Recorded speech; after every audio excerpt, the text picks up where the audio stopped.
હવે શરૂ થવા જઈ રહ્યો છે દેશનો સૌથી મોટો કેસ આપકી અદાલત રજત શર્માની સાથે. નમસ્કાર, આપકી અદાલતમાં તમારું સ્વાગત છે. આપકી અદાલતમાં આજે રજૂ કરીશું ક્રિકેટની દુનિયાના એક ચમકતા તારલાને. એક એવા પ્લેયર જ્યારે મેદાનમાં બોલિંગ કરવા ઉતર્યા તો પહેલી ટેસ્ટમાં 4 બોલમાં 3 વિકેટ લઈ લીધી. એવા પ્લેયર જેમણે ફર્સ્ટ ક્લાસ ક્રિકેટમાં 6 બોલોમાં 6 છક્કા મારી દીધા. ક્રિકેટના કોમેન્ટેટર છે, ટીમ ઇન્ડિયાના ડાયરેક્ટર રહ્યા છે અને ક્રિકેટની દુનિયામાં એમને ગ્લેમર બોય કહેવામાં આવે છે. પ્લીઝ વેલકમ રવિ શાસ્ત્રી.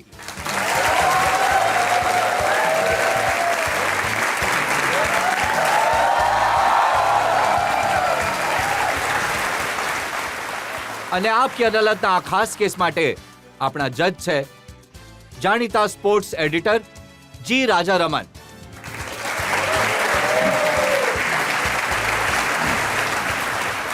એ પહેલા કે આ કેસ શરૂ કરીએ, આજના જજ જી રાજારમનની પરવાનગી લઈશું આજની કાર્યવાહી શરૂ કરવા માટે. કાર્યવાહી શરૂ કરવામાં આવે તો કેસ શરૂ કરીએ છીએ. આપકી અદાલતમાં પહેલો આરોપ ક્રિકેટ સ્ટાર રવિ શાસ્ત્રી પર. આપકી અદાલતમાં રવિ શાસ્ત્રી પર આરોપ છે કે તેઓ અહંકારી છે. રવિ, તમારો ક્રિકેટના મેદાનનો રેકોર્ડ જોયો. 23 વર્ષની ઉંમરમાં તમે ચેમ્પિયન ઓફ ચેમ્પિયન બની ગયા. 24 વર્ષની ઉંમરમાં 2000 રન બનાવ્યા, 100 વિકેટ લઈ લીધી હતી. જબરદસ્ત રેકોર્ડ હતા. પણ જ્યારે રવિ શાસ્ત્રી મેદાનમાં ઉતરતા તો પબ્લિક કહેતી કે રવિ શાસ્ત્રી હાય હાય. મારા હિસાબે હું એવો એક્રોસ આવતો હતો લોકો માટે કે હું એરોગન્ટ છું, કેમ કે મારી બોડી લેંગ્વેજ એવી હતી. હું ઘણો સેલ્ફ કોન્ફિડન્ટ હતો મારી એબિલિટીમાં અને મારા માટે ક્રિકેટ ઘણી સિરિયસ ગેમ હતી.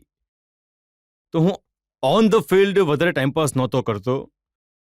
હું એક્સ્ટ્રીમલી હાર્ડ ક્રિકેટ રમતો હતો. તો ક્યારેક ક્યારેક એવું લાગે છે કે આ ઘણો એરોગન્ટ માણસ છે. પબ્લિકને લાગતું તું રવિ શાસ્ત્રી 100 રન બનાવે તો પણ રવિ શાસ્ત્રી હાય હાય, વિકેટ લે તો પણ હાય હાય. અને પછી ઘણા વર્ષો પછી જ્યારે આ જ લોકો મને મળ્યા, એકચ્યુઅલી કે ક્યારે પણ મળતા હતા ઓફ ધ ફિલ્ડ મને, તો એ જ લોકો કહેતા હતા કે યાર અમને તો એવી ઇમ્પ્રેશન છે કે તમે ઘણા એરોગન્ટ છો, પણ તમે રિયલ લાઈફમાં એબ્સોલ્યુટલી નોર્મલ માણસ છો. જે તમારા ઓપોનન્ટ હતા, ઓસ્ટ્રેલિયન હતા, ઇંગ્લિશ બેટ્સમેન હતા, બોલર્સ હતા, એમને ખબર પડતી હતી કે પબ્લિક શું કહી રહી છે રવિ શાસ્ત્રી વિશે? હા, હિન્દી તો શીખી ગયા હતા એ લોકો, પણ ઘણું જલ્દી શીખી ગયા અને પછી ચીડવવાનું શરૂ કર્યું. પણ એમને ખબર હતી કે આ એવો બદમાશ છે કે જેટલું ક્રાઉડ એને હાય હાય કરશે આ વધારે ડિટરમિન્ટ. ઘણીવાર મેં સાંભળ્યું કે તમે એમને એવું કહ્યું કે એ હાય હાય નો મતલબ આ જે હાય હાય છે એ વાળું હાય હાય. નહીં, એ પાછળથી.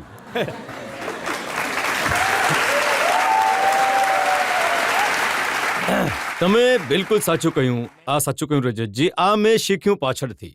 કારણ કે જ્યારે હું કોમેન્ટ્રી કરવા તો એ જ લોકો જે હાય હાય કરતા હતા એમણે હાય રવિ કરવાનું શરૂ કરી દીધું. જેમ તમે કહ્યું, તો હું એ વિચારી રહ્યો હતો કે જ્યારે આ હાય હાય ચાલતું હતું, મારે પહેલાથી જ આ કરવું જોઈતું હતું. હલો, હાય, નમસ્તે, તો ખુશ થઈ જાત પબ્લિક. પણ રવિ, આટલા વર્ષો પછી પણ તમે કહો છો કોમેન્ટ્રી કરો છો, તમે અંદાજ બદલ્યો, લોકોને નથી લાગતું. હવે જુઓ, છાપાની હેડલાઇન છે, જ્યારે હેડ કોચની પોસ્ટ માટે ઇન્ટરવ્યુ થયા તો બોર્ડે કહ્યું ધ્યાન રાખો શાસ્ત્રી અહંકારી છે અને કુંબલે મિલનસાર. આ અહંકાર હોવાને કારણે નથી બન્યું. હવે મને પણ નથી ખબર. આ એક એવું જે પણ લોકો કહેવા ઈચ્છે છે એ કહી શકે છે, પણ મારું દિલ તો સાફ હતું, કારણ કે મને ખબર હતી કે 18 મહિનામાં મેં કેવું કામ કર્યું. ઈમાનદારી અને ટ્રસ્ટ સાથે મેં કામ કર્યું ઇન્ડિયન ટીમ માટે, અને બધાને ખબર છે કે રિઝલ્ટ શું છે. તો મને એ વાતની I don't feel afraid at all. હું ઇનફેક્ટ પ્રાઉડ છું કે મને ઓપોર્ચ્યુનિટી મળી. 18 મહિનાનું તમે કામ કહો છો, એના વિશે ગૌતમ ગંભીરનું સ્ટેટમેન્ટ જોયું. એ કહી રહ્યા છે કે 18 મહિનામાં શું કર્યું એ તો કહો. બાંગ્લાદેશમાં સિરીઝ કેમ હાર્યા? પોતાના ઘરે સાઉથ આફ્રિકાથી કેમ હાર્યા? રવિ શાસ્ત્રી હીરો બની રહ્યા હતા. આપણે તો હ્યુમન બીંગ છે. ગૌતમ ગંભીર પણ ઘણી ક્રિકેટ રમ્યા છે, એમને ખબર છે દરેક વખતે 100 નહીં બનાવી શકાય. એમના પણ ઝીરોઝ આપણે ગણીને એમને જણાવી શકીએ છીએ કેટલા બધા.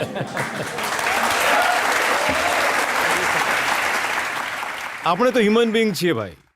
દરેક મેચ થોડી જીતી શકાય છે, પણ ઓવરઓલ પરફોર્મન્સ જોવું જોઈએ. અને મારા ખ્યાલમાં છેલ્લા 18 મહિનામાં જે ઇન્ડિયન્સ ટીમનું પરફોર્મન્સ જોવા મળ્યું છે એ તો ઘણું સારું પરફોર્મન્સ હતું એક્રોસ ઓલ 3 ફોર્મેટ્સ. જ્યારે હું હતો ડિરેક્ટર તેઓ એક સ્ટેજ પર નંબર 1 હતા ટેસ્ટમાં, નંબર 1 હતા T20માં અને નંબર 2 હતા વન ડે ઇન્ટરનેશનલમાં. પણ બાંગ્લાદેશથી તો હાર્યા. બાંગ્લાદેશથી હાર્યા અને આ ક્રેડિટ આપવી જોઈએ બાંગ્લાદેશને, કારણ કે બાંગ્લાદેશ ઘણી જ સારી ટીમ છે ઇન બાંગ્લાદેશ. અને જો એમનો રેકોર્ડ જોવા જોઈએ લાસ્ટ 2 વર્ષમાં એમણે ઇન્ડિયાને હરાવ્યું છે, સાઉથ આફ્રિકાને હરાવ્યું છે, પાકિસ્તાનને હરાવ્યું છે, ન્યૂઝીલેન્ડને હરાવ્યું છે અને હવે 2-1 હાર્યા એ ઇંગ્લેન્ડની સાથે. આ એમની પહેલી ડિફીટ હતી લગભગ 2 વર્ષ. પણ હારો તો પણ તમને ગુસ્સો આવતો તો. સાઉથ આફ્રિકાથી મુંબઈમાં હાર્યા તો તમે ક્યુરેટરને પકડી લીધો જઈને. નહીં, મેં ક્યુરેટરને નતો પકડ્યો. ક્યુરેટરે ફરિયાદ કરી, એણે કહ્યું કે ધમકી આપી. નહીં, બિલકુલ નહીં, એવું લાગ્યું છું ધમકી આપું છું. જોયું, બિલકુલ નહીં. તમે છોકરાઓને પૂછી જુઓ, છોકરાઓને જઈને પૂછી જુઓ તમે આવું કરે. અને છોકરીઓને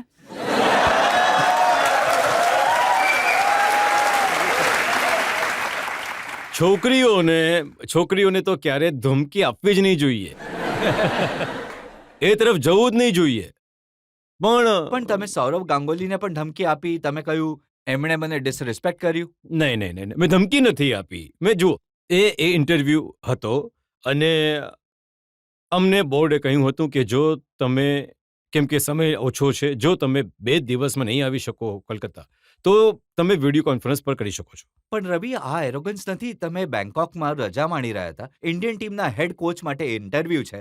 આ તમારો અહંકાર છે કે હું તો જ્યાં છું ત્યાંથી જ આપી દઈશ? નહીં, આ તો ઓલરેડી પહેલાથી પ્લાન થયેલું હતું અને હું ત્યાં હતો. ત્યાં જ્યારે મેલ આવ્યો BCCIથી, એમાં સ્પષ્ટ લખેલું કે 2 દિવસનો સમય છે, તો તમે નહીં આવી શક્યા તો આ સમય પણ લખેલો છે, આ સમય તમારે વિડીયો કોન્ફરન્સ પર આવવું પડશે. અને સચિનજી હતા વિડીયો કોન્ફરન્સ પર, VVS લક્ષ્મણ અને સંજય જગદાલેજી એ તો ત્યાં જ હતા. તો મેં કહ્યું કે જો આ લખેલું છે તો હું કંઈક ખોટું નથી કરી રહ્યો. હું ડિસઅપોઇન્ટ એટલે થઈ ગયો કેમ કે સચિનજી બેસી શકે છે ઇંગ્લેન્ડથી 6 કલાક 7 કલાક વિડીયો કોન્ફરન્સ પર. VVS લક્ષ્મણ હતા ત્યાં તો સૌરભ નહોતો. તો મને દુઃખ લાગ્યું કે ડિસઅપોઇન્ટેડ હતો. મને સિલેક્શન વિશે કંઈ ફરક નથી પડતો. એ જાણીતા ક્રિકેટર છે, એમને ખબર છે કોને સિલેક્ટ કરવાના છે નથી કરવાના, એનાથી મને કોઈ લેવા દેવા નથી. મને ડિસઅપોઇન્ટમેન્ટ એટલે હતું કે એક માણસે 18 મહિના કે 20 મહિના ઘણું સારું કામ કર્યું છે કન્ટ્રી માટે. આ સિલેક્શન પ્રોસેસ છે તો એટલીસ્ટ થોડી તો ઇજ્જત હોવી જોઈએ. બધા કહે છે સૌરવ ગાંગુલી દાદા છે, એમની સાથે પંગો નહીં લેવો જોઈએ. તમે લઈ લીધો. કોઈ ફરક નથી પડતો મને. મેં તો ઘણા લોકો સાથે પંગા લીધા છે. કારણ કે એ ઇમ્પ્રેશન છે કે અનિલ કુંબલેને એટલે સિલેક્ટ કરવામાં આવ્યા કેમ કે મિલનસાર છે, સૌની સાથે મળીને ચાલે છે, સૌને સાથે લઈને ચાલે છે અને રવિ શાસ્ત્રી પોતાની દુનિયામાં રહે છે. નહીં. હવે એવું તો કહેશે કે લોકો જેની જગ્યાએ હું બોલી શકે છે. સૌરભે કહ્યું કે તમે તમારી દુનિયા એક પોતાના વર્લ્ડ ઓફિસ ઓનમાં રહો છો. હા, હું એ કહી શકે છે. હું એમને એટલું જ કહીશ કે એટલે આપણે નંબર 1 થઈ ગયા ટેસ્ટમાં, નંબર 1 થઈ ગયા T20માં અને નંબર 2 થઈ ગયા આપણી વન ડે ગેમમાં, કારણ કે હું મારી પોતાની દુનિયામાં હતો. તો સૌરવ ગાંગુલી સાથે ઝઘડો શું છે? કોઈ ઝઘડો નથી. દાદા છે ભાઈ, દાદા છે. ઝઘડો શું છે? સૌરવ મારા જુનિયર છે. જ્યારે હું જ્યારે રમી રહ્યો હતો વેસ્ટ ઝોન માટે, કે એ રમી રહ્યા હતા ઈસ્ટ ઝોન માટે, મને યાદ છે હું ટાટાઝમાં કામ કરતો હતો, હું કેપ્ટન હતો ટાટાઝનો અને મને એટલી સારી લાગી એમની બેટિંગ અને ક્રિકેટ એબિલિટી કે મેં ટાટાઝમાં લોકોને કહ્યું કે આને લો ટાટા સ્ટીલમાં. એ આજ સુધી છે ટાટા સ્ટીલ ટીમમાં. તો પછી કેમ સૌરવ એ ઇન્ટરવ્યુ વચ્ચે છોડીને જતા રહ્યા? એ તમારે એમને પૂછવું પડશે, કારણ કે હું તો હતો ઇન્ટરવ્યુ માટે પણ સૌરવ નહીં હતો. તો આ પ્રશ્ન એમને જ પૂછશો તો એમને તો જરૂર પૂછીશ, પણ તમને એ પૂછવા ઈચ્છું છું કે અનિલ કુંબલે હેડ કોચ છે ટીમના. સ્વાભાવિક છે તમને પોઝિશન ન મળી તો થોડી નારાજગી પણ થઈ હતી, પણ શું તમને લાગે છે કે અનિલ કુંબલે સાચે જ એક સારા કોચ હોઈ શકે? જબરદસ્ત ક્રિકેટર. જો કોચ, હવે ખબર પડશે, કારણ કે જેમ મેં ક્યારે નથી કર્યું, તો તમે કોઈ માણસને જજ કરી શકો છો 1 વર્ષ, 1.5 વર્ષ, 2 વર્ષ પછી, કારણ કે હમણાં તો નવા આવ્યા છે અને મને કોઈ શક નથી કે તેઓ સારું કામ નહીં કરે. તેઓ જબરદસ્ત કામ કરશે, કારણ કે મનાયેલો ક્રિકેટર છે, 600ની ઉપર વિકેટ લઈ ચૂક્યા છે, ફાઇટર છે. તો આ બધી ક્વોલિટી જે યંગસ્ટર જે શીખે છે અનિલથી, અને એક અનિલની એક સારી ક્વોલિટી એ છે કે યાર એ હાર નથી માનતો જ્યાં સુધી મેચ ખતમ નહીં થાય, એ લડશે.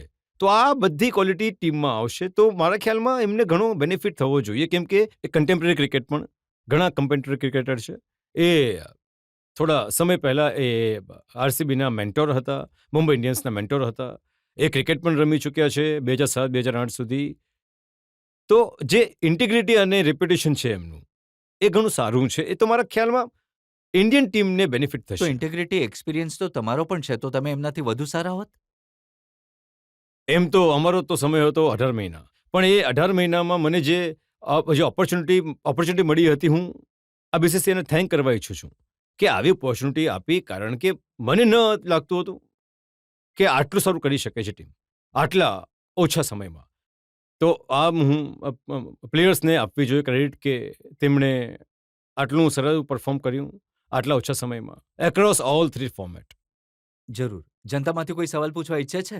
સર, તમે કહ્યું કે મેં 18 મંથ્સમાં ટીમને ઘણું ઇમ્પ્રૂવ કરી દીધી છે બટ તમે જ્યારે નહીં હતા એઝ અ મેનેજર ત્યારે પણ તો ટીમ વર્લ્ડ કપ પણ જીતી, એના પહેલા પણ T20 વર્લ્ડ કપ જીતી હતી, ટેસ્ટમાં પણ નંબર 1 પર આવી હતી. તો મતલબ ફરક શું પડ્યો છે? નહીં, ફરક એટલો પડ્યો કે જ્યારે મેં લીધું, મેં ટેક ઓવર કર્યું હતું ત્યારે પરફોર્મન્સ જે ઇન્ડિયન ટીમનું હતું એ પાછલા 12-18 મહિનામાં એ એટલું સારું નહીં હતું. એ મારા ખ્યાલે ઇંગ્લેન્ડથી હારી ચૂક્યા હતા 3-1, અને ઘણા ટેસ્ટ મેચ 2.5 દિવસ 3 દિવસમાં પૂરી થઈ ગઈ હતી. તો મારા ખ્યાલે જે કોન્ફિડન્સ લેવલ હતું પ્લેયર્સનું એ ઓછું થઈ ગયું હતું. તો જ્યારે મને કહેવાયું કે તમે ટેક ઓવર કરો તો અમે અમારો કોચિંગ સ્ટાફ પણ લાવ્યા, એનાથી ઘણો ફરક પડી ગયો હતો. અને કારણ કે ઘણા ઇન્ડિયન્સ કોચિસ આવી ગયા હતા, સંજય બંગર, ભરત અરુણ, શ્રીધર, જે હજી સુધી છે. તમને નથી લાગતું કે આપણે જો ક્રેગ ક્રિસ્ટનને જ રિટર્ન કરતે આફ્ટર વર્લ્ડ કપ તો ટીમ એમ જ સારું રમતી રહેતે? નહીં, એ કર્યું ને, થોડી વાર માટે કર્યું ને, એ પોતે જતા રહ્યા. એ બોલ્યા કે હવે મારે ફેમિલી સાથે ટાઈમ સ્પેન્ડ કરવો છે, તો એટલે ડંકન ફ્લેચરને અપોઇન્ટમેન્ટ કર્યા. તો ડંકન ફ્લેચર હતા 2 વર્ષ, તો મારા હિસાબે 4 વર્ષ હતા ડંકન ફ્લેચર, હું એમના અંતિમ વર્ષે.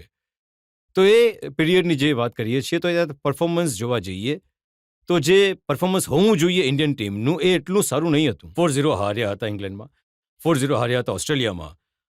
તો આ બધા પરફોર્મન્સ એ સમયના હતા.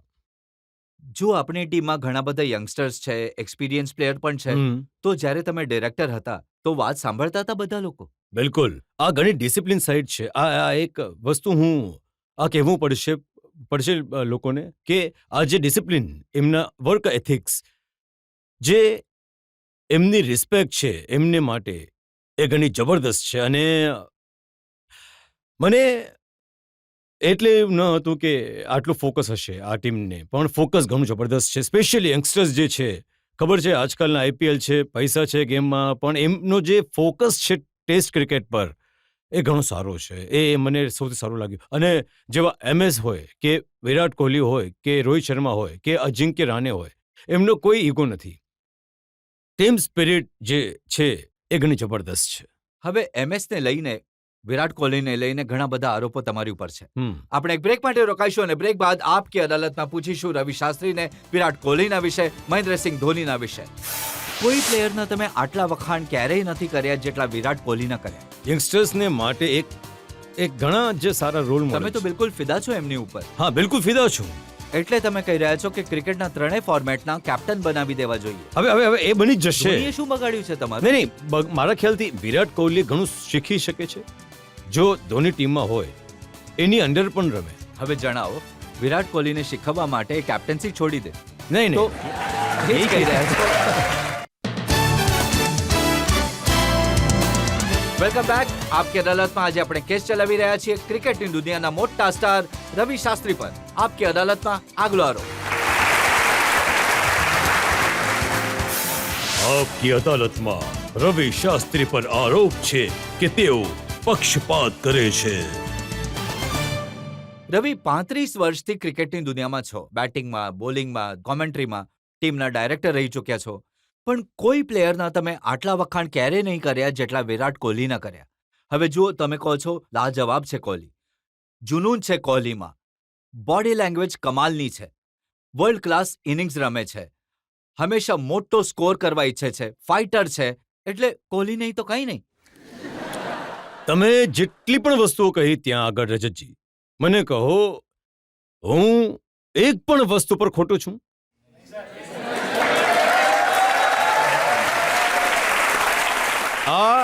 આ વિરાટ કોહલીનો હક બને છે બોલવા વાળાને બોલવા માટે,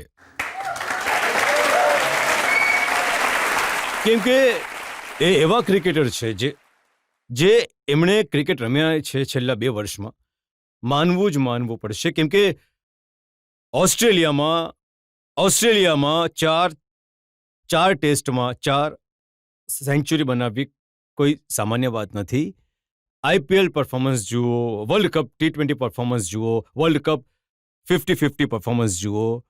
આ વર્ષે જેવી રીતે એ ટેસ્ટ ક્રિકેટ રમી રહ્યા છે, વન ડે ક્રિકેટ રમી રહ્યા છે, જુઓ શેર કન્સિસ્ટન્સી જુઓ. અને મને સૌથી સારું એ લાગ્યું કે એ યંગસ્ટર માટે એક ઘણો મોટો સારો રોલ મોડલ. તમે તો બિલકુલ ફિદા છો એમની ઉપર. હા, બિલકુલ ફિદા છું. તમે પણ ફિદા છો ને? હું પણ ફિદા છું, બિલકુલ ફિદા છું. હવે આવો ક્રિકેટર મળશે જે આપણા દેશનો છે. કોઈ પણ માણસ પ્રાઉડ હોવો જોઈએ. એટલે તમે કહી રહ્યા છો ક્રિકેટના ત્રણેય ફોર્મેટમાં, T20માં, વન ડેમાં, ટેસ્ટમાં, ત્રણેયમાં કેપ્ટન બનાવી દેવા જોઈએ. હવે નહીં, એ તો બની જશે. એ તો MS ધોનીએ પણ કહ્યું છે કે ટાઈમ આવશે જ્યારે વિરાટે ત્રણેય ફોર્મેટમાં કરવું પડશે. એ તો કોઈ શક જ નથી. પણ એટ ધ મોમેન્ટ જે પણ એક્સપિરિયન્સ ધોનીનો છે એ વાપરવો જોઈએ આખી ટીમે. કેમ કે ના, જો મેં તમારું આ સ્ટેટમેન્ટ જોયું છે. હાજી, અને એકવાર નહીં, ઘણી વાર તમે આ કહી ચૂક્યા છો. હા, એ સમય આવી ગયો છે કે વિરાટ કોહલીને ત્રણેય ફોર્મેટમાં કેપ્ટન બનાવી દેવામાં આવે. તમે એ પણ કહ્યું કે જો હું સિલેક્ટર હોત તો કોહલીને ત્રણેય ફોર્મેટમાં કેપ્ટન હું બનાવી જરૂર વિચારતો તો એ વિશે. હું નથી કહેતો કે હું નથી કહી રહ્યો. હું બગાડ્યું છે તમારે. નહીં, ધોની બિલકુલ. ધોની મારા મતે મારે શું જોવાનું છે કે 1 વર્ષ પછી, ચેમ્પિયન ટ્રોફી પછી કે એના પછી જોવા જઈએ કે કેવું ટીમ પરફોર્મ કરે છે, ધોનીની શું હંગર છે. હું એ ઈચ્છું છું કે ધોની પોતાની ક્રિકેટ એન્જોય કરે એઝ અ પ્લેયર, અને Virat Kohli as a captain ઘણું બધું શીખશે ધોની પાસેથી જ્યારે ધોની ટીમમાં છે, વન ડે ટીમમાં.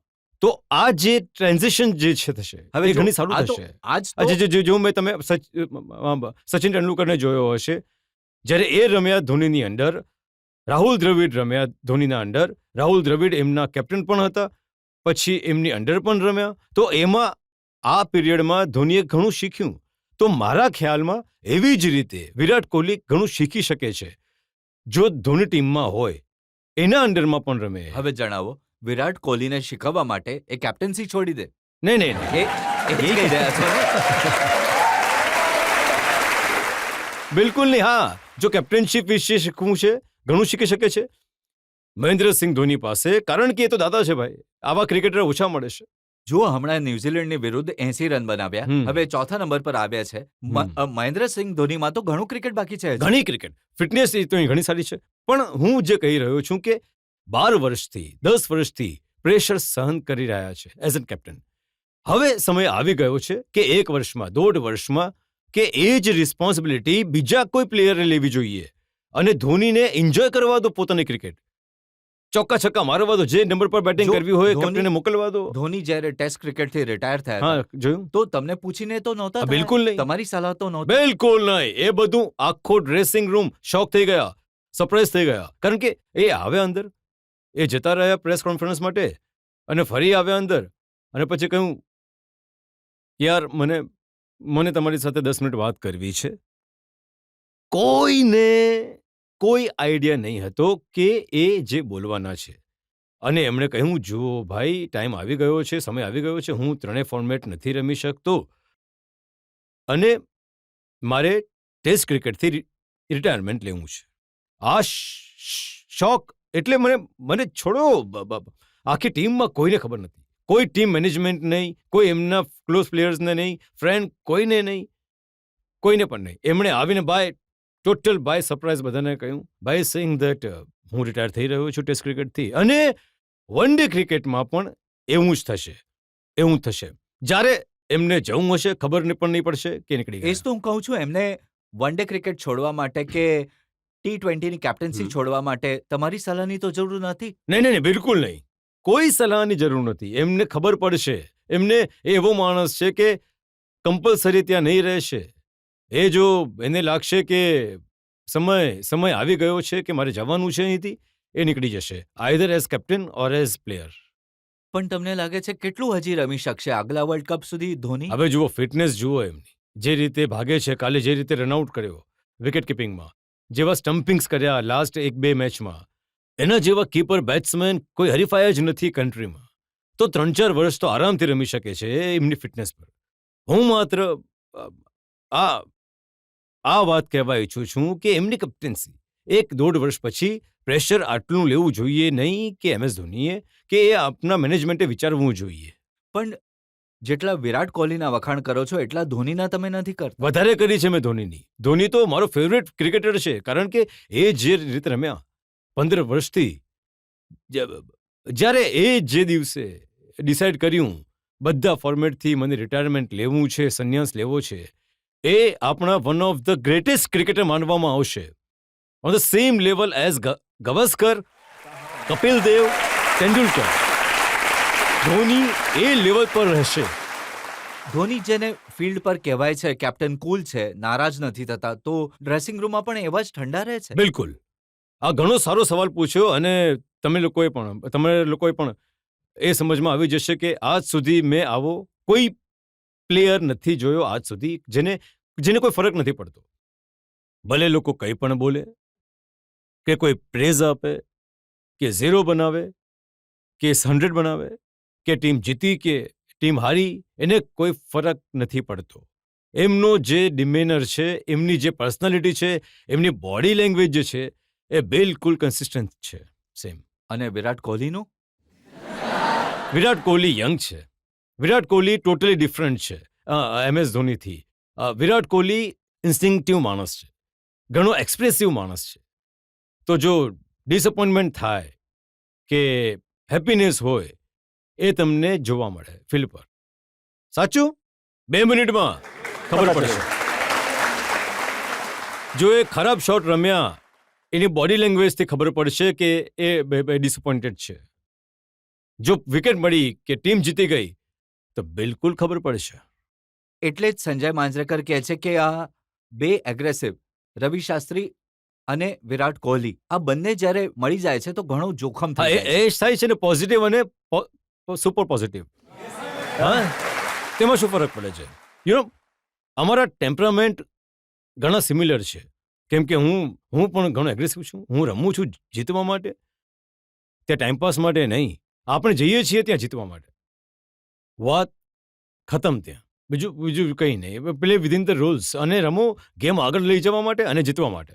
ઘણા બધા લોકો કહે છે કે કોહલી જરૂરથી વધારે એગ્રેસિવ છે, આટલું એગ્રેશન નહીં હોવું જોઈએ. એ ત્યાં આપોઆપ એ શીખી જશે ક્યાં લાઈન ડ્રો કરવાની છે અને ક્યાં બેલેન્સ મેન્ટેન કરવાનું છે. જો તમે એમને હમણાં જોશો લાસ્ટ 6-8 મહિનામાં, તમે ઓલરેડી ફરક જોઈ શકો છો કઈ રીતે એ મેચ્યોર થયા છે એઝ અ કેપ્ટન. જે રીતે એ વાત કરે છે પ્રેસ કોન્ફરન્સમાં, જે રીતે ઇન્ટરવ્યૂ આપે છે, સાફ ખબર પડે છે કે ઘણા મેચ્યોર થઈ ગયા છે. હમણાં ન્યૂઝીલેન્ડની સામે સેન્ચુરી બનાવી તો એટલું એગ્રેશન નહોતું જેવું પહેલા. બિલકુલ. પણ ત્યાં એક ઓસ્ટ્રેલિયન ટીમ નાખી દો, અથવા પાકિસ્તાન ટીમ નાખી દો, પછી જુઓ.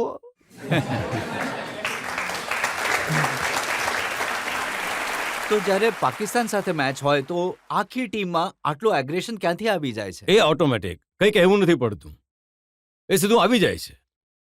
કોઈને કંઈ કહેવાની જરૂર જ નથી. કારણ કે જ્યારે હું પ્લેયર પણ હતો ત્યારે પણ ઓટોમેટિકલી આવતું હતું. હવે હું ડિરેક્ટર પણ હતો ટીમનો, અને અમે 3 મોટી મેચ રમ્યા પાકિસ્તાનની સામે, 2 વર્લ્ડ કપમાં અને 1 એશિયા કપમાં. અને જેટલું ટેન્શન ઇન્ડિયા પાકિસ્તાન મેચમાં થાય છે, એના મુકાબલે કોઈ મેચમાં થતું નથી.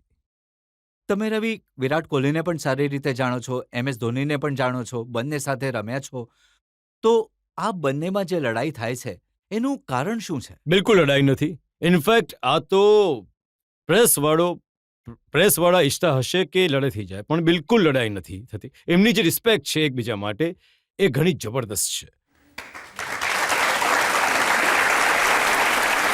વિરાટ કોહલી માને છે મહેન્દ્રસિંહ ધોનીને, માને છે કે એ ઘણા મોટા પ્લેયર છે અને ઘણું શીખી ચૂક્યો છું એમની. અને MS ધોની પણ ખબર છે કે કેવી રીતે હેન્ડલ કરવાનું છે વિરાટ કોહલીને. એમને ખબર છે કે આ ડેડલી પ્લેયર છે, એમની પાસે કઈ રીતે મેક્સિમમ કઢાવવું એ પણ ખબર છે મહેન્દ્રસિંહ ધોનીને. તો આ જે કહે છે ને કે આ આલ્ફા મેલ્સ છે, એક જ ટ્રેડિશન, પણ જે રિસ્પેક્ટ છે એકબીજા માટે ઘણી જબરદસ્ત છે. અને આ સૌથી સારી, મારી ટેન્યુઅરમાં મને સૌથી સારી વસ્તુ લાગી તો આ જ છે કે પણ રિસ્પેક્ટ. પબ્લિકમાં આ ઇમ્પ્રેશન છે કે આ બંને વચ્ચે અંદર ઝઘડો રહે છે, અનબન રહે છે, બંને એકબીજાને કાંઈ નથી સમજતા. આ તો ઇન્ડિયન ટીમ ક્રિકેટમાં હંમેશા થશે, યાદ રાખજો. જ્યારે અમે પણ રમતા હતા, કપિલ દેવ બનવો જોઈએ કેપ્ટન, કોઈ કહેશે સુનિલ ગાવસ્કર બનવો જોઈએ, કોઈ કહેશે બેદીએ બનવું જોઈએ, કોઈ કહેશે બીજાએ બનવું જોઈએ.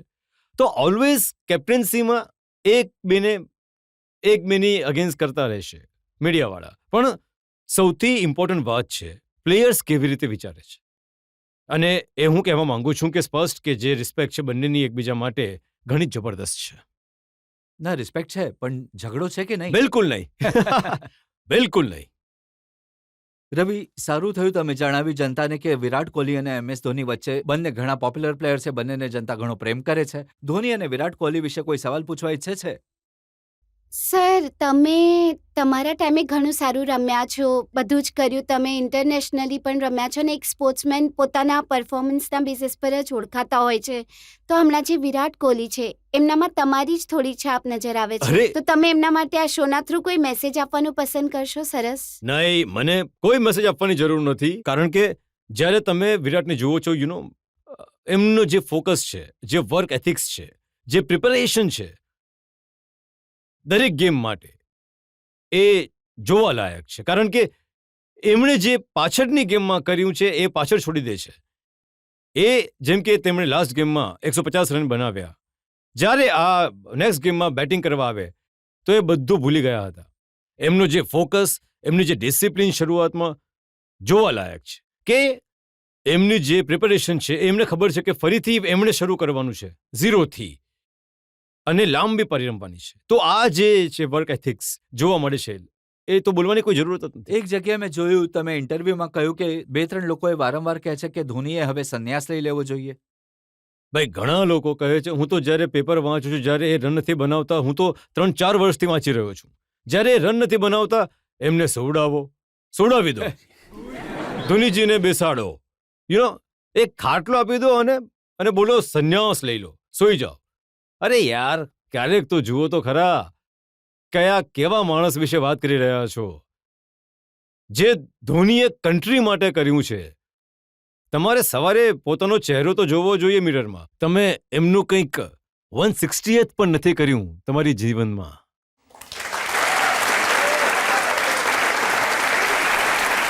રવિ, ઘણા બધા આરોપો બાકી છે, સવાલો બાકી છે. એક બ્રેક માટે રોકાઈશું અને બ્રેક બાદ આપકી અદાલતમાં રવિ શાસ્ત્રી પર આરોપ અને સવાલોનો વધુ એક દોર.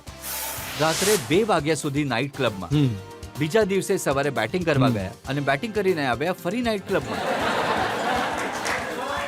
એ ખોટું નહીં બોલું, એક વાત, 1-2 વાર, હું કદાચ 3 વાર.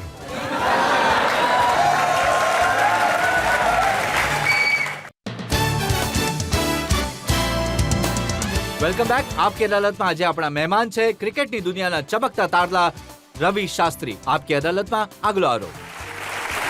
આપકી અદાલતમાં રવિ શાસ્ત્રી પર આરોપ છે કે તેઓ દિલ ફેંક છે. હવે આ આરોપ મારો નથી. મોહમ્મદ અઝરુદ્દીનના જીવન પર જે ફિલ્મ બની છે એ ફિલ્મમાં બતાવવામાં આવ્યું છે પ્લે બોય. બીજે દિવસે સવારે બેટિંગ કરવાની છે, રાત્રે રૂમમાં છોકરી. અરે વાહ! આ મેં તો કોઈ ફિલ્મ નથી જોઈ રજતભાઈ, આ અઝરની. મેં માત્ર સાંભળ્યું છે કે આવું હતું આ મૂવીમાં. હવે મને ખબર નથી કે મારી તરફ આંગળી બતાવી રહ્યા છે કે બીજા આવો કોઈ. પ્લે બોય બીજો તો કોઈ છે નહીં. મને એમ નથી ખબર કે હું પ્લે બોય છું કે નથી. અચ્છા, એ સાચું છે કે રાત્રે 2 વાગ્યા સુધી નાઇટ ક્લબમાં હમ બીજા દિવસે સવારે બેટિંગ કરવા હમ. ગયા અને બેટિંગ કરીને આવ્યા ફરી નાઇટ ક્લબમાં. એ ખોટું નહીં બોલીશ. એક વાર, એક બે વાર, કદાચ 3 વાર.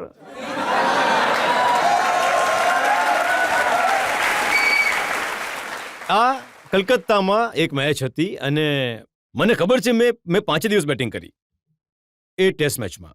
અને એ ટેસ્ટ મેચ શરૂ થઈ ગઈ 31 તારીખે ન્યૂ યર્સ ઇવ પર. કોઈ ટેસ્ટ મેચ રમે છે ન્યૂ યર ઇવ પર? પણ ઇન્ડિયા રમી રહી હતી અને અમે બેટિંગ કરી રહ્યા હતા. સાંજે કંઈક 26 બેટિંગ હતી, 25 કે 26. પછી 31 તો બને જ છે પાર્ટી કરવા માટે. 23 વર્ષની ઉંમર છે, રૂમમાં બેસીને શું કરીશ? તો હું ગયો પાર્ટી કરવા. એના પછી થોડું અને પછી આવી ગયો પછી રૂમમાં. નેક્સ્ટ ડે ટેસ્ટ મેચ શરૂ થઈ ગઈ. કંઈક અડધો કલાક રમાઈ પછી બેડ લાઇટ આવી ગઈ. મેં કહ્યું સારું થયું ભાઈ. ફરી પાર્ટી. નહીં, હું સૂઈ ગયો જઈને. પછી સૂઈ ગયો હું જઈને. પછી 1st of જાન્યુઆરી હજી તો સુધી મૂડ છે, માહોલ સારો છે, પાર્ટી સીન છે. પાછો ગયો હું. ફરી પાછો આવી ગયો કંઈક 1:30-2 વાગે. પછી નેક્સ્ટ ડે પ્લે થયું, આખો વારો લીધો અને 100 બનાવ્યા. અને અઝરુદ્દીને પણ 100 બનાવ્યા એ દિવસે. તો એટલે ક્યારેક પાર્ટીનો પણ ફાયદો થાય છે. તમે દુનિયાના પહેલા એવા પ્લેયર છો જે નાઇટ ક્લબમાં જઈને 100 બનાવો છો.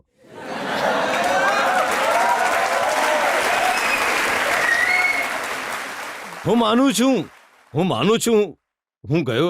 હું એવું નથી કહી રહ્યો કે હું એક જ પ્લેયર છું જે ગયો છે. ઘણા પ્લેયર ગયા હશે પણ હવે બીજા કોણ હતા એ કહી દો. એ નહીં કહી શકીશ. હું પોતાના વિશે વાત કરી શકું. હું બીજા વિશે નહીં વાત કરી શકું. આ ટીમનો મામલો છે ભાઈ. જે ડ્રેસિંગ રૂમમાં થાય છે એ ડ્રેસિંગ રૂમમાં જ રહે છે. પણ એ જણાવો કે જ્યારે તમે મેદાન પર ઉતરતા હતા તો બેટિંગ કરતી વખતે એની સાઇન કોને માટે બનાવતા હતા?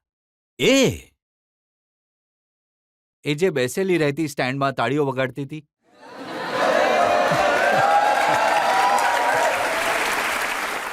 કોના વિશે વાત કરો છો? અનિતા, અમૃતા.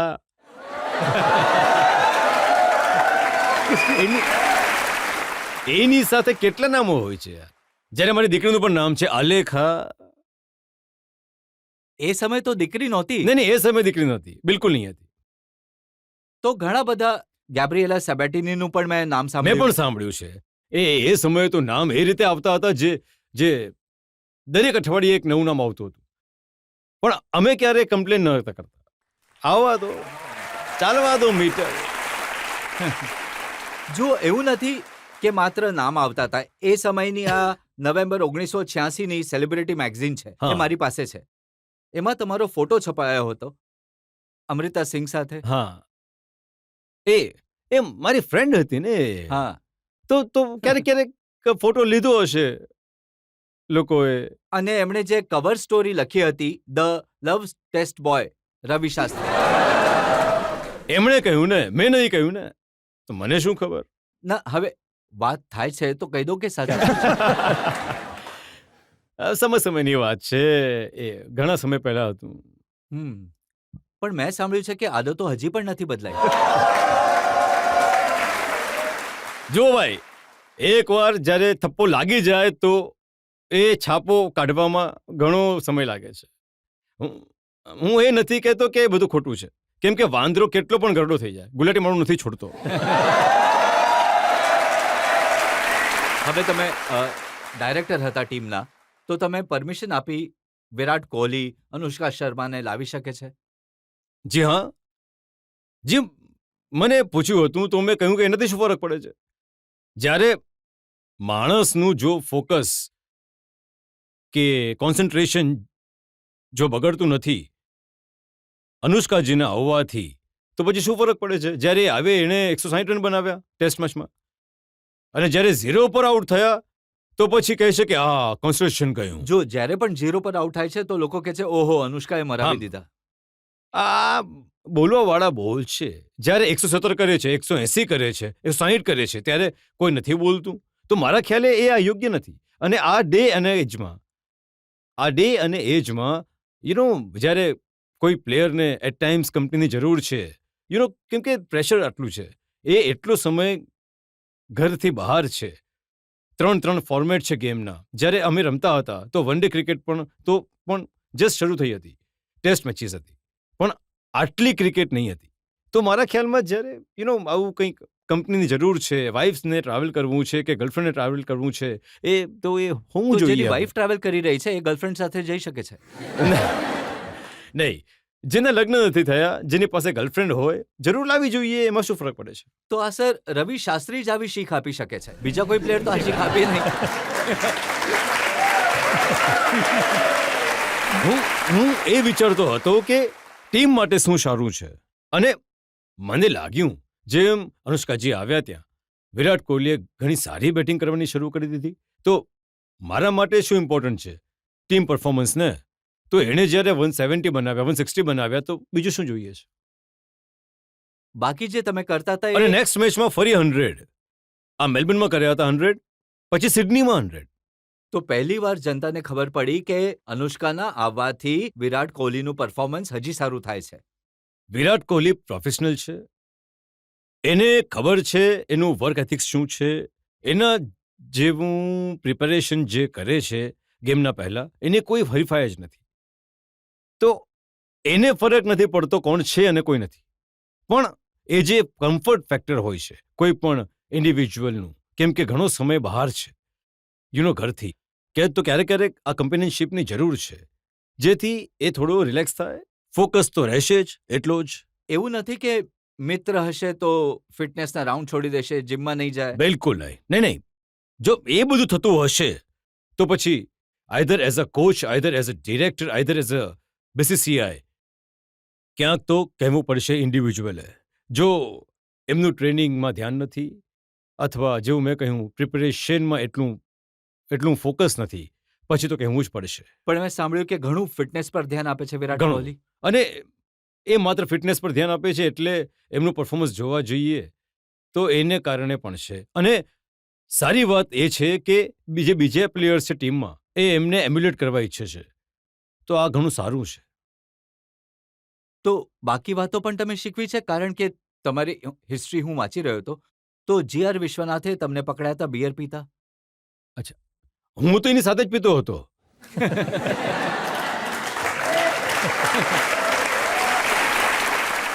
હું 17-18 વર્ષનો હતો ત્યારે જો હું બિયર પીતો હતો, હું મારા ફાધર સાથે પીતો હતો.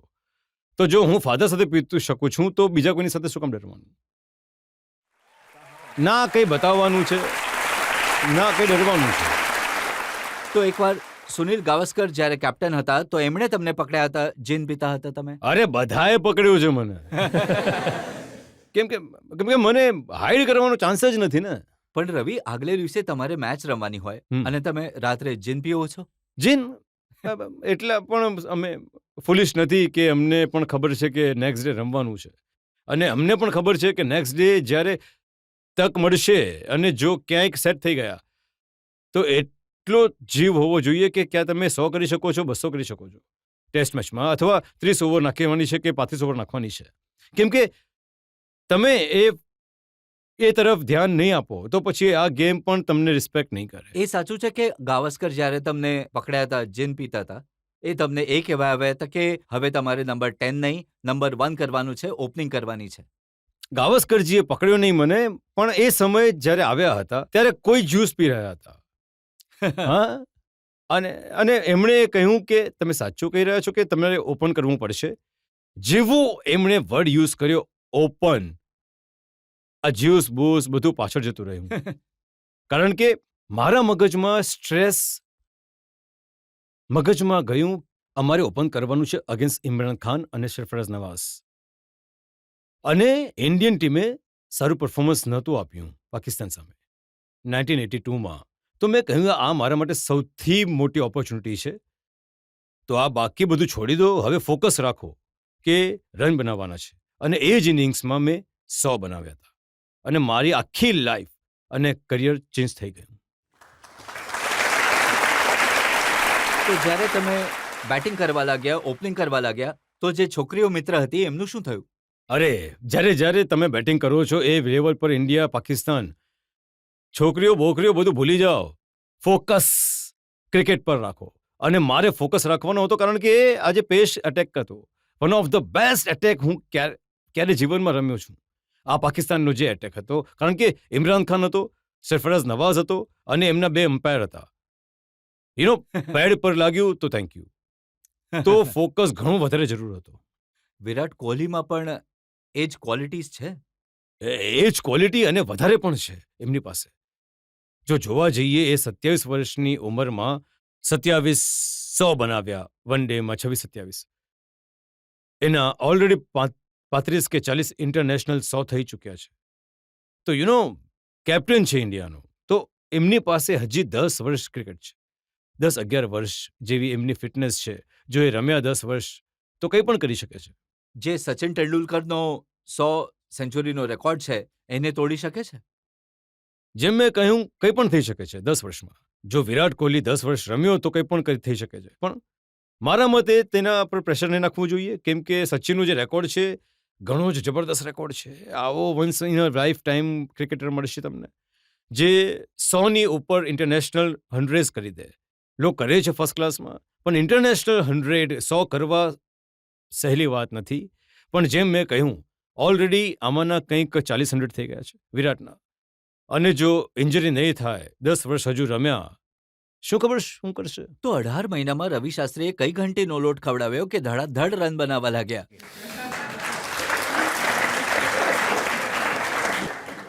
ઘંટી લોટ તો કંઈ નથી, તમારે વિરાટને જ પૂછવું પડશે. પણ જે અમારો જે તાળમેળ હતો વિરાટ સાથે, એ શરૂઆતથી જ ઘણો સારો હતો.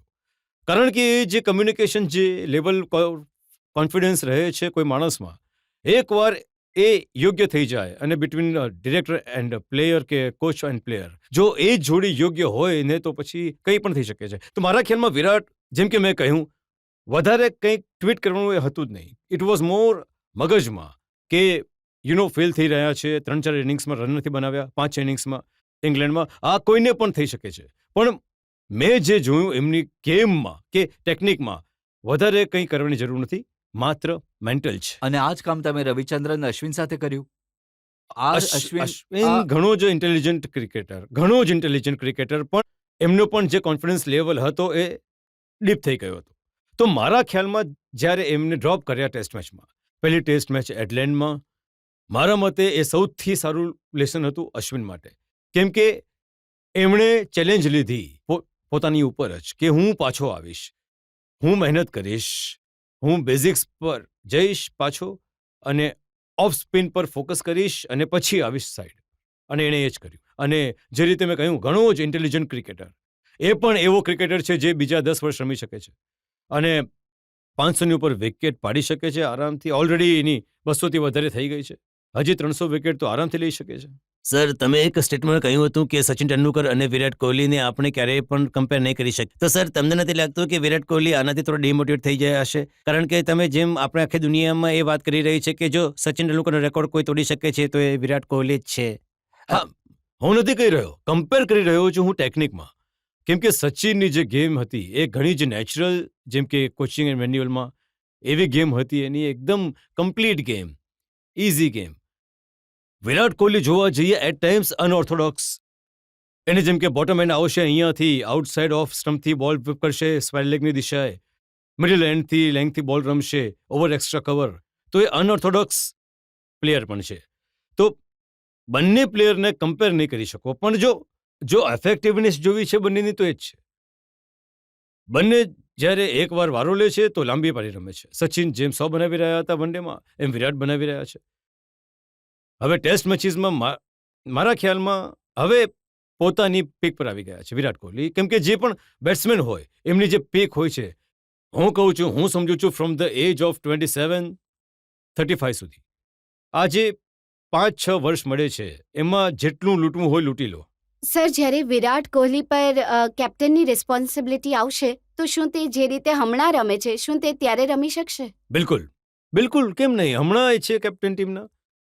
એમની પહેલી ટેસ્ટ મેચ જેમાં એમને કેપ્ટન બનાવવામાં આવ્યા, એમાં બંને ઇનિંગ્સમાં 100 બનાવ્યા એમણે.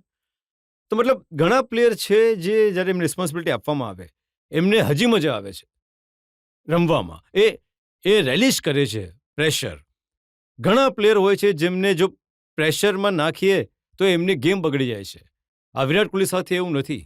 હજી સવાલો મારી પાસે છે. એક બ્રેક માટે રોકાઈશું ને બ્રેક બાદ આપકી અદાલતમાં રવિ શાસ્ત્રી પર આરોપો અને સવાલોનો વધુ એક દોર. 6 more into the stands. India win the World Cup.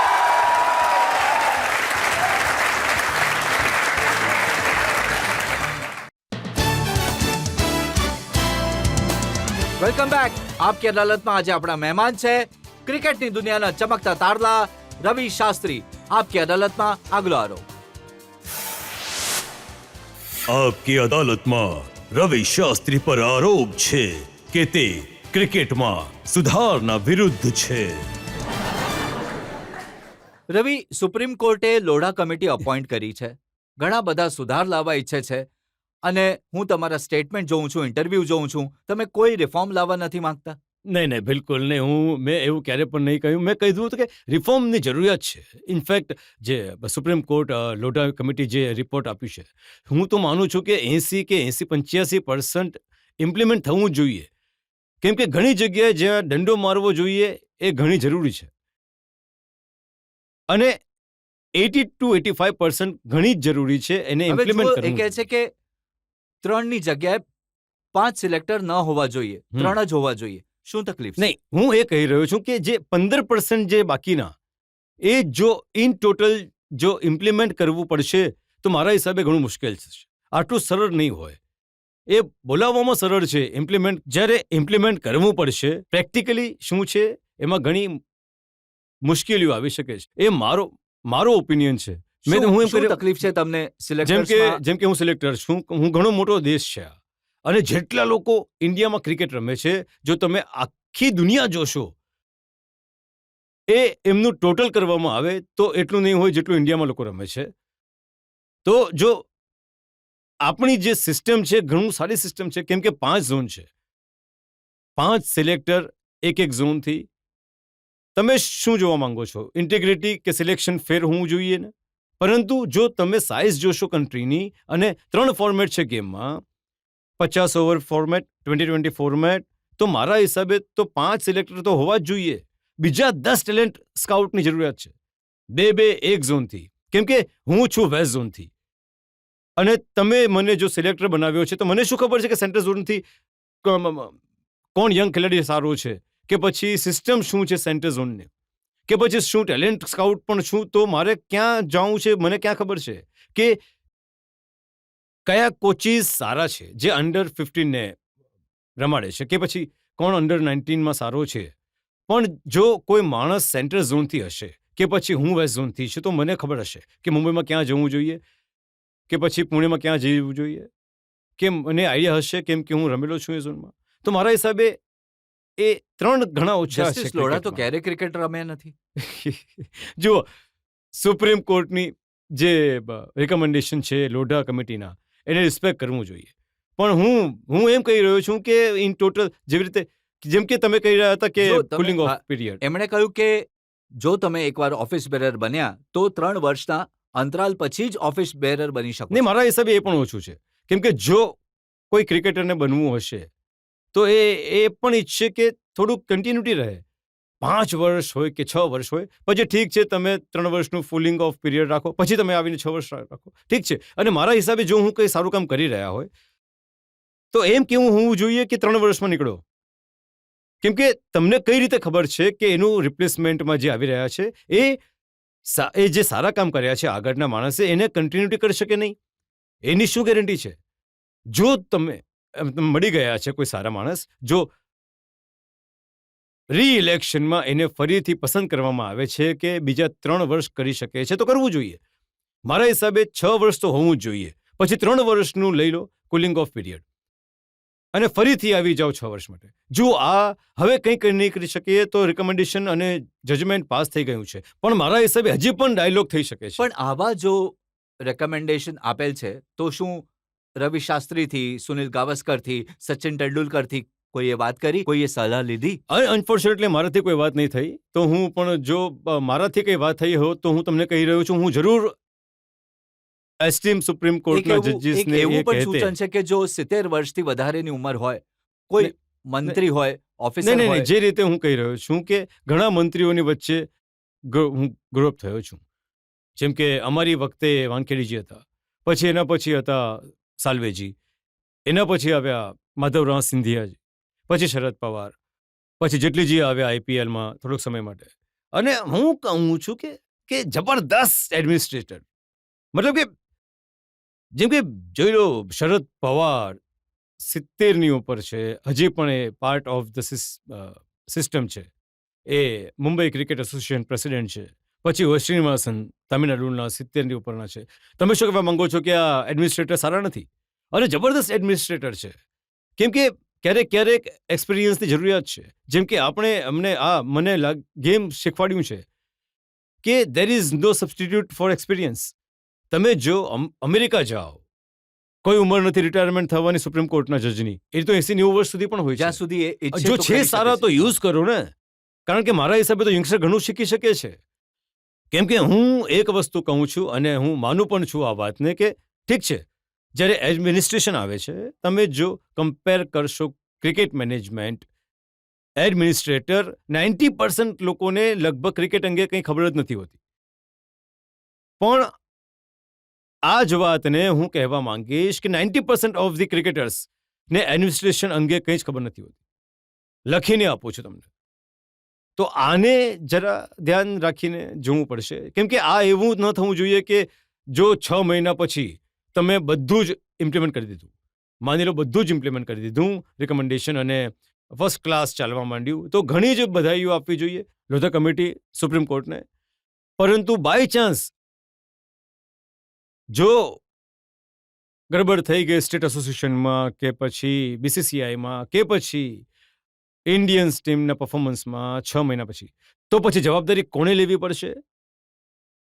એમ તો નહીં છોડી શકાય ને. પછી જસ્ટિસ લોઢાને જવાબદારી હવે લેવી પડશે. જેણે કર્યું રિકમેન્ડેશન, તો જો શાબાશી મળી શકે છે, તો જો નહીં ચાલશે તો એણે પણ સ્વીકારવું પડશે. પણ તમારા વિશે એ કહી શકીએ છીએ કે આ બધી વાતો તમે બીસીસીઆઈ તરફથી કહો છો કારણ કે બીસીસીઆઈ થી કરોડો રૂપિયા મળે છે? બિલકુલ નહીં. મેં એટલે કહ્યું 90%, 85% ઇમ્પ્લિમેન્ટ કરો. કેમ કે જો દંડાની જરૂર છે ઘણી જગ્યા પર, તો આપવો પડશે કદાચ. અને મારા મતે જે રેકમેન્ડેશન લાવ્યા ગવર્નન્સમાં, એડમિનિસ્ટ્રેશનમાં, હેન્ડલિંગ ઓફ ફાઇનાન્સમાં, જે ઇલેક્ટ્રોલિયર પ્રોસેસ છે, ઘણી સારી છે. કારણ કે આ પ્રોક્સી નહીં ચાલે. સારી સિસ્ટમ હોવી જોઈએ. એક સીઈઓ અપોઇન્ટ કરો, એક સીએફઓ અપોઇન્ટ કરો, 2 પ્રોફેશનલ અપોઇન્ટમેન્ટ કરો, ઘણી સારી વસ્તુઓ છે. પણ હું ફરી કહું છું, ડાયલોગ હોવો જોઈએ ઇમ્પોર્ટની સાથે. કારણ કે જ્યારે ઇમ્પ્લિમેન્ટેશનનો વારો આવશે તો પછી જે ખબર પડશે કે બધી વસ્તુઓ ઇમ્પ્લિમેન્ટ થઈ છે કે નહીં. ભલે મુદ્ગલ સમિતિની વાત હોય કે પછી લોઢા સમિતિની વાત હોય, પણ કોણે આપેલું છે? બીસીસીઆઈ આપેલું છે. તમે ક્રિકેટ પર કંટ્રોલ જ નહીં કરી શક્યા, એને પણ છોડી દીધો. જ્યારે મેટર સુપ્રીમ કોર્ટમાં ગયો ત્યાં તમે સારી રીતે ડિફેન્ડ કરી રહ્યા છો. જો આ તો તમારું ફેલિયર થયું ને. હવે તમે આવી ગયું છે તો તમે એક્ઝિક્યુટ કરો. કેમ નહીં? તમે કેમ ડરો છો એક્ઝિક્યુટ કરવામાં? કેમ કે ઇમ્પ્લિમેન્ટ કરો ને આને. તો તમને જે પરસેપ્શન છે, તમારું જે પરસેપ્શન છે, જે કંઈ બીસીસીઆઈ કરે છે એ ખોટું છે, એ બિલકુલ રોંગ છે. જો તમે બીજા સ્પોર્ટિંગ ઇન્સ્ટિટ્યૂટ જોશો આ કન્ટ્રીમાં, એ 10% પણ નથી બીસીસીઆઈની સરખામણીમાં. જો બીસીસીઆઈ એટલી જ ખરાબ હોત, હું માનું છું કે ઘણા ચેન્જીસની જરૂર છે, માનું છું હું. પણ જો એ એટલું જ ખરાબ હોત તો 2-3 વર્લ્ડ કપ ન જીતી શક્યા હોત. આપણા વિરાટ કોહલી, સચિન તેંડુલકર, કપિલ દેવ, ગાવસ્કર, એ બધા નહીં આવ્યા હોત. તમે રેવન્યુ જનરેટ કરી રહ્યા છો, બીસીસીઆઈની પાસે સારા પૈસા છે, તો એનો મતલબ એ તો નથી કે તમારા પર ચેક એન્ડ બેલેન્સ ન હોવું જોઈએ. બીસીસીઆઈ બિલકુલ હોવું જોઈએ. એ તો 85%માં છે. બિલકુલ છે. તમે સાંભળ્યું નહીં તમે શું કહ્યું? મેં શું કહ્યું? ગવર્નન્સમાં, ફાઇનાન્સમાં, પૈસા વહેંચવામાં, એડમિનિસ્ટ્રેશનમાં, વોટિંગ સિસ્ટમમાં જરૂર બધું હોવું જોઈએ જે રેકમેન્ડેશન છે. પછી તમને ચેક એન્ડ બેલેન્સ પણ આવશે, પછી ખબર પણ પડશે કે કઈ રીતે મની ડિસ્ટ્રીબ્યુટ થયા છે અને કયું સ્ટેટ કઈ રીતે યુઝ કરે છે પૈસા. ગ્રાસ રૂટ લેવલ લોકોને ઓપોર્ચ્યુનિટીઝ મળે છે કે નહીં, એ બધું ખબર હું પડશે. તમને એ પૂછવા ઈચ્છતી હતી કે તમે એક ગુડ ક્રિકેટ પ્લેયરની સાથે સાથે એક સારા કોમેન્ટ્રેટર પણ છો, તો તમારી કોમેન્ટ્રીની બેસ્ટ મુવમેન્ટ કઈ છે? ક્યારે તમને સૌથી સારું લાગ્યું કે એ સમયે તમને કોમેન્ટ્રી કરવી સારી લાગી? 6 more into the stands. India win the World Cup.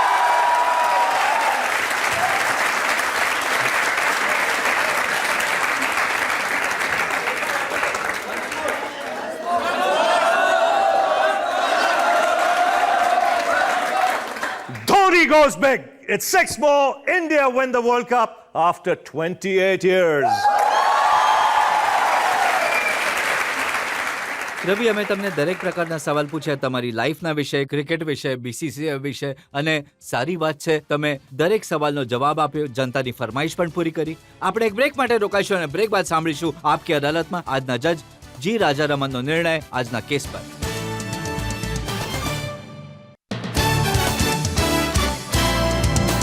Welcome back. આજે આપણે કેસ ચલાવ્યો રવિ શાસ્ત્રી પર.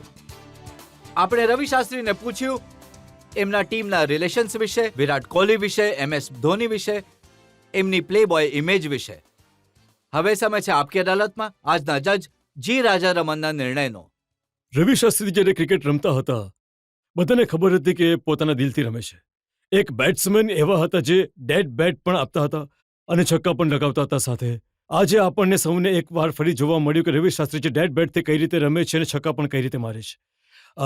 અમુક લોકોએ અહીંયા એમની ક્રિકેટ જોઈ જ નહીં હોય, પણ આજે એમને પણ એક્ઝામ્પલ મળી ગયો હશે કે એ પોતાની ક્રિકેટ કેવી રીતે રમે છે. પોતાની સફાઈમાં એમણે ઘણા બધા સત્યને માન્યા છે. એ ઘણી મોટી વાત છે કે સત્યને માનવું. ભલે એ પ્લે બોય ઇમેજ કેમ ન હોય, ભલે વિરાટ કોહલીને બેક કરવાવાળી વાત કેમ ન હોય. આપણા વકીલ સાહેબે ઘણી કોશિશ કરી કે રવિ શાસ્ત્રીને પિન ડાઉન કરી દે, પણ રવિ શાસ્ત્રીજી દરેક બોલને પોતાના મેરિટમાં રમ્યા અને આપણે ઈચ્છીએ છીએ કે આગળ પણ એ જ કરતા રહે. Thank you. આપણને આશા છે, વિશ્વાસ છે કે રવિ શાસ્ત્રી આ જ રીતે સવાલોના જવાબ આપવાની બેટિંગ કરતા રહેશે, કોમેન્ટ્રી બોક્સમાં પોતાના કોમેન્ટથી એન્ટરટેન કરતા રહેશે, લોકોને ક્રિકેટ વિશે એજ્યુકેટ કરતા રહેશે, એનલાઇટન કરતા રહેશે. આ શુભકામના અમારી રવિ શાસ્ત્રીને છે. અમારી મુલાકાત તમારી સાથે આવતા અઠવાડિયે થશે એક નવા વ્યક્તિત્વ સાથે. ત્યાં સુધી નમસ્કાર.